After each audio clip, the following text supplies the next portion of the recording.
You're in charge of weighing the aircraft this year. Can you give our viewers a bit of an idea of the accuracy that's available out of the cafe scales? Oh, it's extremely accurate. The scale is capable of reading so accurately that you couldn't get it to settle down unless you dial it back to reach an equilibrium. In fact, even to take those measurements, when we take an actual reading, I ask everyone in the hangar to hold their position. Yep. All the doors are closed, little air pressure, the differential on the scale, we would see that. So it's a highly accurate scale system.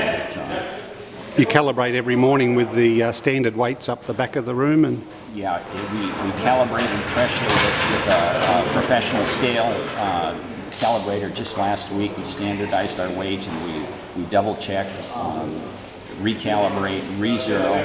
We're anxious to know the weight of everything that is associated with this aircraft before and after it flies. I was really surprised in a previous competition that it's that accurate that it actually measured the amount of body moisture that I'd lost during the flight, because I actually weighed less than I did when I started. So it is a very accurate system.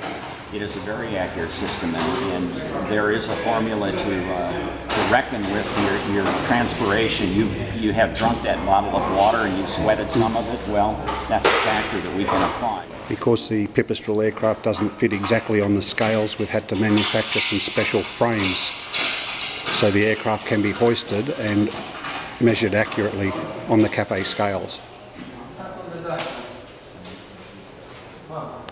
I'd like to get the weight of your dolly, your jack, this system after we get the aircraft off. Of course. Do you just need it on one scale or distributed? Because we can put it. You know what? Let me read it just the way that we have it. We'll just basically put it back. The pieces, we balance that out. So whatever's in the front is in the front, whatever's in the back is in the back. Yeah, just like. What we're doing now is we're removing the special frame that's been used to weigh the aircraft, and the plane will be rolled away, and then the frame will be put back onto the scales and measured independently, and they'll deduct the previous weight versus the new weight of the frame, and that'll give us the actual weight of the aircraft. And this is the weighing station.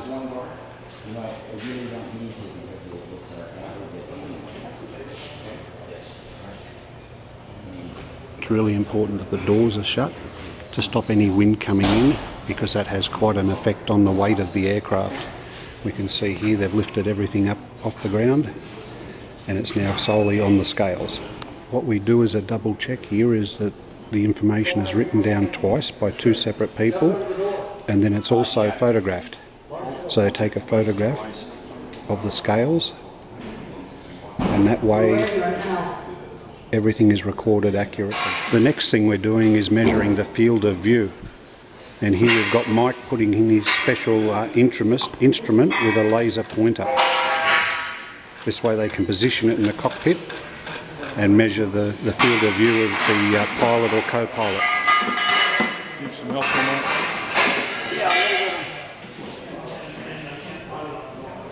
So Mike, I understand you're the boss of the hangar and look after a lot of the measurements and that. Yes. At the moment we're doing field of vision or field of view testing. Can you just explain a little bit about that for me?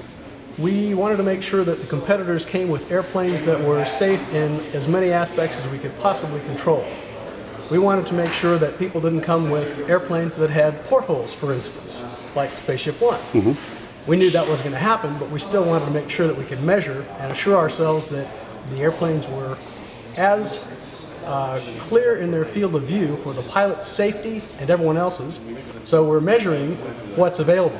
Thankfully, everyone came with bubble canopies. You do this with this little gauge here with a laser pointer. This field of view transit that I built up.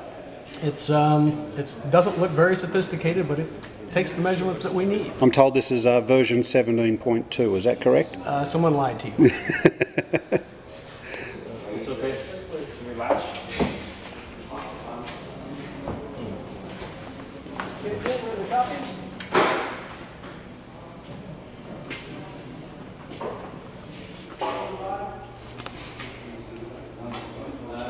Back a little bit. More, you're at 40 now. Here we are with the Pipistrel team loading some of their ballast onto the scales. They allow it to settle for a little while and then take the measurement. We've got Jeff over here from Cafe. He's actually videoing the whole process. You can see he's moving his video over the whole scale area, and that's just to make sure that nobody's standing on the scales so they could possibly get an incorrect reading.